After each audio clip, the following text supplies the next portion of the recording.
Kate Miller had been scrubbing floors in the Valkyrie Imperial Palace for exactly 6 months and 14 days. Not that she was counting or anything. Well, maybe she was. Every credit she earned went straight back to Earth, to her mom's medical bills and her younger brother's college tuition. The pay wasn't great, but it was steady work, and the Valkyrie didn't care much about humans one way or another. They just wanted their floors clean and their corridors polished. The reptilian aliens towered over her, some reaching nearly 8 feet tall, with scales that shimmered in shades of silver, gold, and bronze.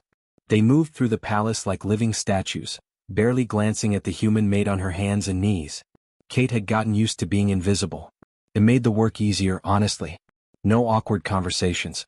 No explaining why a human had traveled halfway across the galaxy just to clean alien floors. That morning started like any other. Kate pushed her cleaning cart through the massive corridors, her footsteps echoing off the polished stone walls. The palace was beautiful in a cold, intimidating way. Everything was too big, too grand, built for beings much larger and more important than her. She'd learned to keep her head down and her mouth shut. The Dragon Hall was her least favorite assignment. It was a massive chamber where the royal family's bonded dragons rested between flights. The air always felt charged there, like the moment before a thunderstorm. The dragons themselves were terrifying up close, each one the size of a small house, with teeth as long as her forearm and eyes that seemed to look straight through her. Kate was halfway through mopping the eastern section when she felt it. A presence. A weight in the air that made the hair on the back of her neck stand up. She turned slowly and her heart stopped. Draker, Prince Theron's personal dragon, had lifted his massive head and was staring directly at her. The creature's scales were deep crimson, almost black in the dim light, and his eyes glowed with an intelligence that was frankly disturbing. Dragons weren't supposed to notice the cleaning staff. They definitely weren't supposed to stare. Kate froze, her mop still in hand. Should she run? Wow. Keep cleaning and pretend nothing was happening? Her mind raced through the safety training she'd received on her first day. What was the protocol for unexpected dragon attention? She couldn't remember anyone covering that specific scenario. The guards stationed at the hall's entrance hadn't noticed yet. They were busy chatting in their own language, a series of clicks and hisses that Kate had never bothered learning. She took a small step backward, trying not to make any sudden movements. That's when Draker lunged. Everything happened too fast to process. 1 second, Kate was standing there with her mop. The next, a massive shape filled her vision. She heard shouting, the clatter of weapons, and then blinding pain as fangs longer than kitchen knives pierced her shoulder. The dragon's jaws clamped down hard before releasing just as quickly. Kate felt something cold and burning flood into her bloodstream, spreading from the wound like ice water through her veins. The guards finally reacted, pulling Draker back with electrified poles designed to control the massive creatures. Alarms blared throughout the hall. Kate stumbled backward, her hand flying to her shoulder. Blood soaked through her uniform, warm and sticky, but that wasn't what scared her.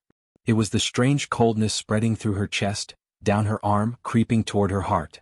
The palace physician arrived within seconds, his medical bag already open. He was an older Valkyrie with bronze scales and quick, efficient movements. But when he looked at Kate, his expression changed from urgency to resignation. He actually closed his medical bag. Another Valkyrie started pulling out paperwork. Death certificates, Kate realized with a jolt of terror. "Wait, what are you doing?" she managed to gasp out. The physician looked at her with something that might have been pity. "Dragon venom is universally lethal," he said in heavily accented English. "You have perhaps 20 seconds before your organs shut down." "I'm sorry, human." Kate felt the venom spreading, felt her heart racing as her body tried to fight something it had never encountered before. The pain in her shoulder was intense, white-hot and throbbing, but somehow she was still standing, still breathing. Her legs felt shaky, but they held her weight. 20 seconds passed, then 30, then a full minute. Kate tore a strip from her uniform with trembling hands and pressed it against the bleeding wound. She wrapped it tight, tying it off with clumsy fingers. The venom still burned through her system, but it wasn't killing her. It was just there. Like the worst flu she'd ever had, but manageable. She looked up at the physician, who was staring at her like she'd just grown a second head. "Do I need stitches?" Kate asked, her voice shaky but clear. The Dragon Hall fell completely silent. Every Valkyrie in the chamber stood frozen, staring at the human who should have been a corpse by now. Kate could hear her own heartbeat pounding in her ears, fast but steady. Still alive. Still conscious. Prince Theron himself pushed through the growing crowd of guards and officials. His golden eyes were wide with something Kate had never seen on a Valkyrie face before. Maybe even fear. His dragon had never bitten anyone in its entire life. And according to their traditions, according to laws thousands of years old, dragons only bit those they intended to bond with. But the bonding venom always killed incompatible species. Every single time, without exception, for as long as anyone could remember. Kate could see that knowledge in every face around her. She was supposed to be dead. The fact that she was standing there, bleeding but alive, asking about stitches like this was just another work accident, had broken something fundamental in their understanding of the universe. Kate woke up staring at a ceiling that glowed with soft blue light. Her shoulder throbbed with a dull ache, and when she tried to sit up, at least 6 Valkyrie scientists surrounded her bed immediately. They weren't there to help her up. They were there to study her like she was some kind of lab experiment. And honestly, that's exactly what she'd become. They'd drawn her blood so many times she'd lost count. 17 vials at least, maybe more. Her arms were covered in small puncture marks from their needles. They'd run her through scanning machines that hummed and beeped, devices that looked like they belonged in a science fiction movie. Every few hours, a new team of scientists would arrive, stare at her with those reptilian eyes, mutter among themselves in their clicking language, and then start the tests all over again. Kate caught fragments of their conversations. The translation device they'd given her only worked sometimes, picking up random words and phrases. But she heard impossible a lot. She heard anomaly and unprecedented, and once worryingly dangerous. The head physician was an old Valkyrie named Vex. His scales had faded to a dull gray, and he moved with the careful precision of someone who'd seen everything the universe had to offer. Until now, apparently. He stood at the foot of her bed, studying a holographic display that showed her blood work in 3 dimensions. "This makes no sense," Vex muttered in English, probably forgetting Kate could understand him. The venom concentration in her system should have killed her 30 times over. Her cells should be destroyed. Her organs should have liquefied within seconds. But instead her body is just processing it, like it's a mild infection instead of a lethal poison. Kate shifted uncomfortably under the thin blanket. Is that bad? Every scientist in the room turned to stare at her.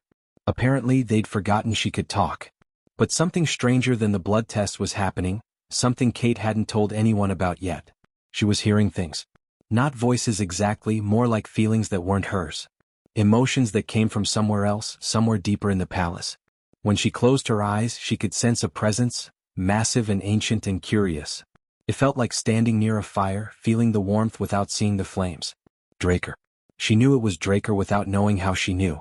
The dragon was somewhere below her, maybe in the dragon hall or one of the underground caverns. She could feel his confusion mirroring her own. He hadn't meant to bite her. Or maybe he had. The feelings were complicated, layered, hard to sort through. But underneath everything was curiosity. He wanted to understand her the same way she wanted to understand what was happening to her body. The medical wing doors suddenly burst open with a bang that made Kate jump. Prince Theron strode in, and he wasn't alone. Behind him came at least a dozen Valkyrie in elaborate robes and armor, their scales polished to a mirror's shine. The High Court, Kate realized. She'd seen them from a distance during ceremonies but never up close. They looked even more intimidating in person. Prince Theron's scales were silver today, catching the light as he moved. He approached Kate's bed with formal, measured steps. His golden eyes locked onto hers and she saw conflict there. Confusion. Maybe even fear. "Human," he said, his voice carrying the weight of official business. "My dragon has done something that has never happened in our recorded history. According to our oldest laws, a dragon-bonded individual is considered equal to royalty. They are given land, titles, and a position of honor in our society. But you are." He trailed off looking for the right words. "Just a maid," Kate finished quietly. "Yeah, I get it. Not exactly royal material." One of the High Court members stepped forward, a female Valkyrie with emerald scales and a face twisted with disgust. "She is human," the woman spat, her voice dripping with contempt. "A species that only achieved space travel 2 centuries ago. They are weak, short-lived, fragile creatures who break if you breathe on them too hard. This bond is a mockery of everything we hold sacred. It corrupts our traditions." The room exploded into argument. Some of the High Court members shouted that Kate should be executed immediately, that allowing the bond to exist was an insult to their ancestors. Others argued they should wait, see if the bond would fade on its own, see if Kate would die naturally from delayed venom effects. A few suggested simply sending her back to Earth and pretending the whole thing never happened. Prince Theron stood silently through all of it, his hand resting on the energy weapon at his side.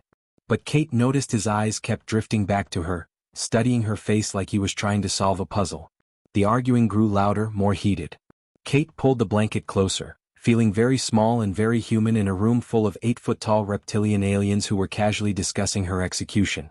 Then the doors opened again and the entire room fell silent instantly. The Empress entered. Kate had never seen her before, but there was no mistaking who she was. The Empress moved like time itself had slowed down to accommodate her. Her scales were deep purple, almost black, and her eyes looked like they'd seen empires rise and fall. She had to be ancient, centuries old at least, and the weight of all those years pressed down on the room like a physical force. She studied Kate with those calculating eyes, the kind of look that saw through flesh and bone straight into your soul. "There is one way to resolve this debate," the Empress announced, her voice cutting through the silence like a knife. "The human will undergo the trial of fire. If she survives, then the bond is legitimate, and we will honor it according to our laws. If she dies..." The Empress's lips curved into a cold smile. "Then the problem solves itself and we can all move forward." Kate's blood ran cold. She'd heard whispers about the trial of fire from other palace workers. It was some kind of ancient test, something so brutal that even young Valkyrie sometimes didn't survive it. No alien species had ever attempted it. No one was stupid enough to try. The room waited for her response. Every eye was on her. Kate could feel Draker's presence in her mind, distant but growing stronger. The dragon was encouraging her? That's what it felt like anyway. A pulse of confidence that wasn't her own. "I'll do it," Kate heard herself say, surprised by how steady her voice sounded. Prince Theron's head snapped toward her, shock written across his face. Through their strange, half-formed bond, she felt Draker's approval ripple through her consciousness like a wave.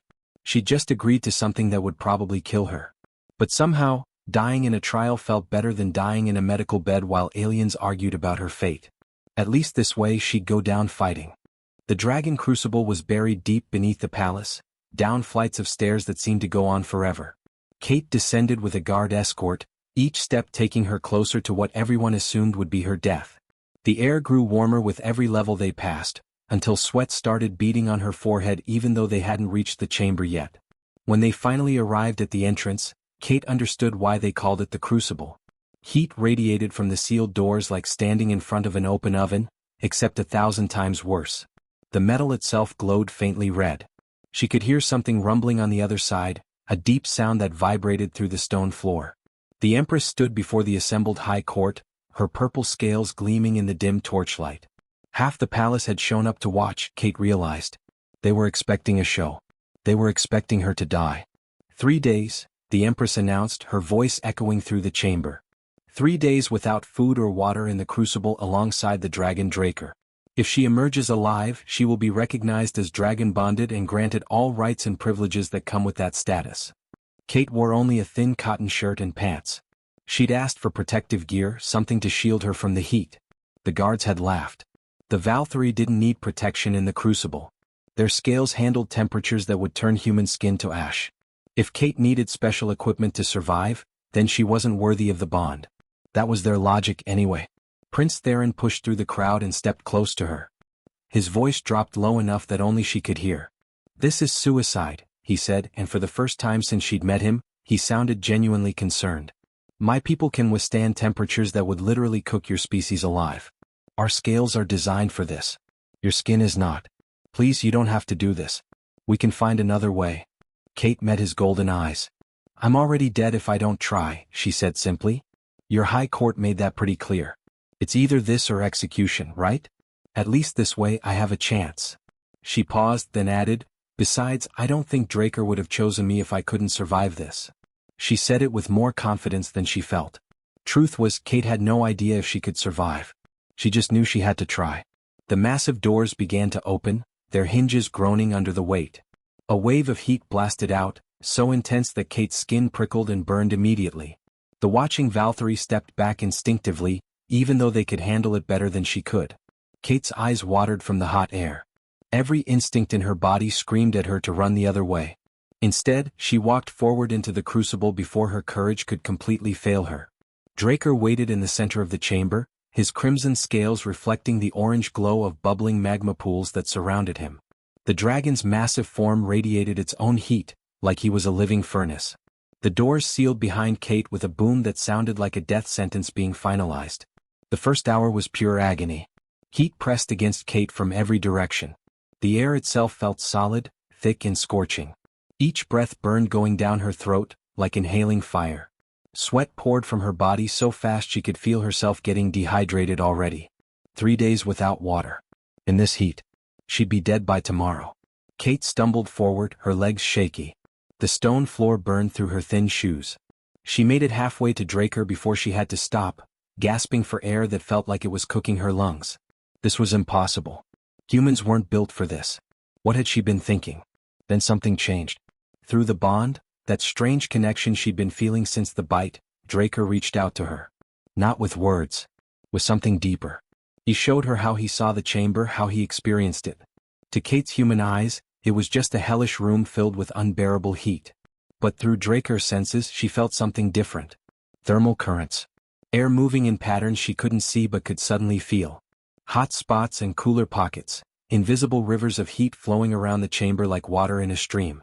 There were paths through the heat, places where the temperature was slightly less intense. Not cool, not even close, but survivable. Kate's human eyes couldn't see any of this. But through Draker's ancient understanding of fire and heat, she could feel it. She took a step, then another, moving instinctively toward a pocket of air that was a few degrees cooler. It still felt like standing inside an oven, but it wasn't instantly lethal. She reached Draker and collapsed against his scales. They were hot to the touch but not burning. The dragon shifted slightly, positioning himself to block some of the radiant heat from the magma pools. Protecting her. Kate remembered a yoga class she'd taken back on Earth years ago. The instructor had taught them breathing techniques, meditation methods for controlling your body's responses. At the time, Kate had thought it was kind of silly. Now it might save her life. She closed her eyes and focused on her breathing. Slow. Controlled. Each breath measured. Her heart rate began to slow. Her body started adapting, doing things she didn't even know were possible. She could feel it producing proteins, chemicals she'd never heard of, redirecting blood flow to protect her vital organs from the heat damage. The first day crawled by like a nightmare in slow motion. By the second day, Kate had stopped counting hours. Time didn't mean anything in the crucible. There was only heat and survival and the strange bond with Draker that kept her alive. The watching Valkyrie outside, viewing through heat-resistant windows, had grown nervous. Their whispers filtered through the walls. She should be dead by now. No human should survive this long. By the third day, something miraculous happened. Kate stopped fighting the heat and started moving with it. She walked through curtains of shimmering air with Draker beside her, her hand resting on his scales, completely in sync with the dragon that had chosen her. Her skin was sunburned and raw, her lips cracked and bleeding, her body pushed to its absolute limit. But she was alive. When the doors finally opened on the third day, Kate emerged from the crucible carrying one of Draker's shed scales clutched in her hand. It was the size of a dinner plate, proof of full bonding acceptance. The assembled court stood in absolute silence, staring at the human who had done the impossible. Kate's legs barely held her up. She was exhausted, dehydrated, sunburned, and probably close to collapse. But she was alive. She met the Empress's shocked gaze with her own determined stare. "Well," Kate said, her voice hoarse and cracking. "Do I pass?" The formal bonding ceremony was scheduled 3 days after Kate emerged from the crucible. 3 days to recover, to drink water until she thought she'd burst, to let the medical staff treat her burns and dehydration. They'd wanted to wait longer, but the Empress insisted. Get it done. Confirm the bond. Move forward. The Grand Hall was the largest room Kate had ever seen in her life. The ceiling stretched up so high it disappeared into shadows, and the walls were covered in carvings that told stories thousands of years old. Every member of Valkyrie nobility had shown up, filling the space with hundreds of towering reptilian figures in ceremonial armor and elaborate robes. Kate walked down the center aisle wearing borrowed robes that didn't quite fit. They were still technically a maid's outfit, just cleaner and less worn than her usual uniform. The Valkyrie hadn't offered her noble clothing. That would come after the ceremony if she was deemed worthy. For now, she was still just Kate Miller, the human who'd somehow survived what shouldn't have been survivable. Draker waited for her at the far end of the hall, positioned on a raised platform beside the Empress's throne. The dragon's crimson scales had been polished until they gleamed like rubies in the light streaming through the high windows. His massive head turned as Kate approached, and she felt a pulse of recognition through their bond. Anticipation. Something big was about to happen. The court expected a simple ritual. Kate knew this because she'd overheard the nobles talking while they thought she couldn't understand their language. Place hand on dragon scale, confirm the bond exists, grant the human some minor title to satisfy tradition, then send her back to whatever duties they decided she could handle. Quick ceremony. Painless. Forgettable. Nobody expected what actually happened. Kate climbed the steps to the platform, her legs still a bit shaky from her ordeal in the crucible. She stood before Draker, small and human and completely out of place among all this alien grandeur. The dragon lowered his head, bringing his scales within reach. Kate took a breath, then placed her palm flat against the smooth, warm surface. The bond exploded open like a dam breaking. Every memory, every emotion, every experience Kate had ever lived flooded through the connection between her and Draker. But it didn't stop there. Because Draker was psychically linked to every Valkyrie in the Grand Hall, they all felt it too. Her entire life poured into hundreds of alien minds simultaneously. Kate was 8 years old, sitting on the front steps of their house in Chicago, watching her dad pack his truck. He'd lost his job at the factory. Again. She remembered the look on his face, the shame and frustration and determination to keep trying, to keep providing for his family no matter what. She was 12, watching her mom leave for her second job of the day, exhausted but still smiling. 3 jobs. Her mom worked 3 jobs to keep food on the table and the lights on. Kate remembered promising herself she'd help someday, that she'd do whatever it took to make things easier for her family. She was 19, staring at the recruitment poster for off-world workers. The pay was good. Really good. But it meant leaving Earth, traveling to alien worlds, working for species that saw humans as barely more than useful animals. Kate remembered making that choice, remembered signing the contract, remembered her mom crying at the spaceport. But it wasn't just Kate's personal memories flooding through the connection. It was Earth's history too, somehow pulled from her subconscious understanding of her own species. The Valkyrie experienced it all through Kate's human perspective. Ice ages that should have killed early humans, but they adapted, learned to make fire and shelter and clothing. Plagues that wiped out millions but humanity survived, developed medicine, came back stronger. Wars that tore civilizations apart but humans rebuilt, learned, kept pushing forward. Every disaster, every catastrophe, every impossible challenge that should have ended humanity but didn't. The Valkyrie felt what Draker had somehow sensed from the beginning. Humans weren't strong because they had natural weapons. They didn't have scales or claws or venom. They couldn't breathe fire or survive in extreme temperatures naturally. But they had something else. Something that made them dangerous in a completely different way. They adapted. They persevered. They refused to quit even when quitting made perfect logical sense. Prince Theron staggered backward, his hand flying to his head as the flood of human memory and emotion overwhelmed him. Around the hall, other Valkyrie nobles gripped their seats or leaned against walls, trying to process what they were experiencing. The Empress herself gripped the armrests of her throne, her ancient eyes wide with shock. Kate swayed on her feet, exhausted by the intensity of the connection. The bond was deeper than she'd imagined, more profound than she'd understood. Draker lowered his massive head and pressed it gently against her shoulder, the same one he'd bitten weeks ago. It was a gesture of complete acceptance, of recognition between equals. The connection finally ebbed, fading to a manageable background hum. The Grand Hall remained absolutely silent. Hundreds of Valkyrie nobles stood frozen, processing what they'd just experienced. The Empress rose slowly from her throne. Kate had been told the Empress never left her throne during ceremonies, that it would be beneath her dignity. But now the ancient ruler descended the steps, her movements deliberate and measured, until she stood directly in front of Kate. Eye to eye. Equal to equal. Kate Miller, the Empress said, her voice carrying through the silent hall. I have lived for 300 years. I have commanded millions. I have seen empires rise and fall, watched species come and go. Yet today a human maid has taught me something I did not know. Strength comes in forms we have failed to recognize. She turned to address the assembled court, her voice stronger now. We have dismissed humanity as fragile. We have called them weak, short-lived, insignificant. We were wrong. This human survived dragon venom that kills in seconds. She conquered the trial of fire that breaks even our own young warriors. And through her bond with Draker, she has shown us that adaptability is its own form of power. Perhaps the most dangerous form of all. Prince Theron stepped forward, his voice steady despite the shock still evident in his eyes. I support my dragon's choice completely. Kate Miller should be granted full nobility status, with all rights and privileges that accompany the dragon bond. The court murmured, then one by one the nobles began to voice their agreement. For the first time in Valkyrie history, the decision was unanimous. The human maid would become one of them.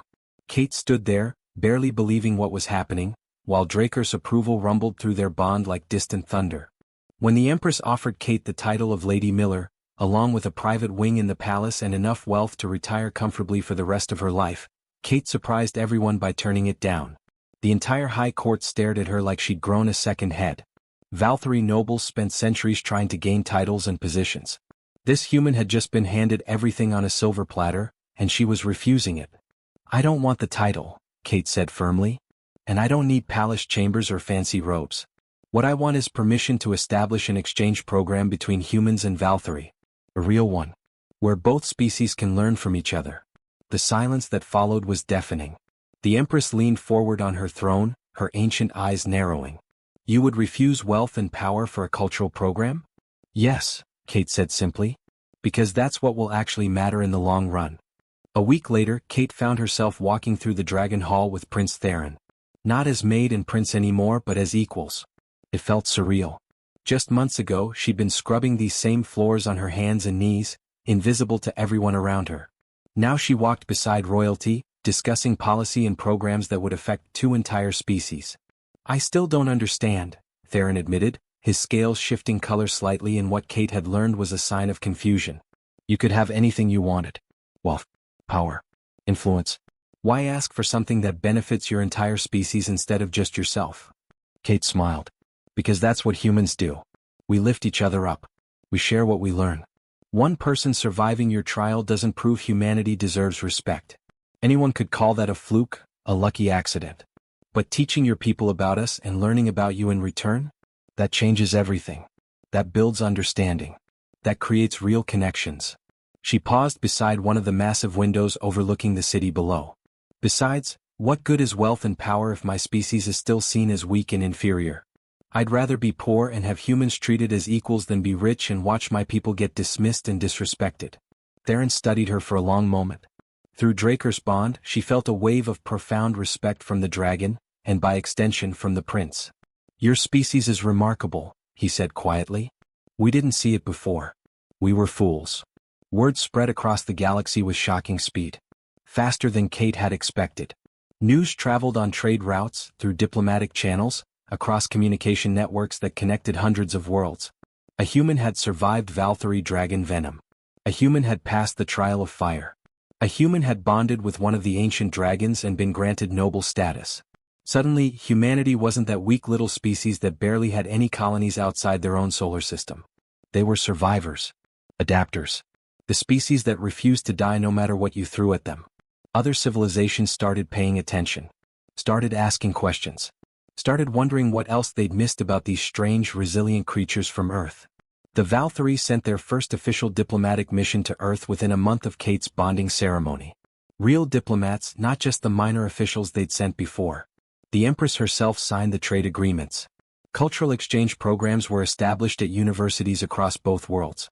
Young Valkyrie started studying human history, fascinated by Earth's stories of survival against impossible odds. And it all started because Kate Miller had refused to die when everyone expected her to. Kate continued working in the Dragon Hall, but everything was different now. She walked those corridors as Dragon Keeper Kate, the first human noble in Valkyrie history. The title felt strange at first, heavy with responsibility. But she grew into it. Draker was never far from her side, their bond growing stronger and more complex with each passing day. Sometimes she swore she could see through his eyes, feel what he felt, understand the world the way a dragon understood it. Young Valkyrie, who once would have sneered at the weak human maid, now approached her with respect, asking questions about Earth, about human survival strategies, about how her species had overcome challenges that would have destroyed others. Kate answered patiently, sharing stories about human adaptability and resilience. Prince Theron became humanity's most powerful advocate in the imperial court. Having experienced human memories and emotions through Draker's bond during the ceremony, he'd gained a profound respect for Kate's species. He pushed for fair trade agreements, for human representatives in galactic councils, for recognition that humanity deserved a real voice in interstellar affairs. He and Kate formed an unlikely friendship, bridging two species that had never truly understood each other before. Years passed. The galaxy changed. New species joined the galactic community, and some of them made the same mistake the Valkyrie had made. They looked at humans and saw fragility. They saw short lifespans and soft skin and no natural weapons. They dismissed humanity as unimportant. That's when the Valkyrie would tell them a story. The story of Kate Miller, a human maid who survived what should have killed her 30 times over. Who conquered a trial that broke even the strongest Valkyrie warriors. Who proved that humanity's greatest strength was never about physical power or natural advantages. It was about their absolute, stubborn refusal to quit. Whenever Kate walked through the palace with Draker at her side, the Valkyrie nobility would bow. Not because tradition demanded it. Not because she held some title or position. They bowed because Kate had earned something far more valuable than authority or power. She'd earned their respect. And through her, humanity had earned its place among the stars.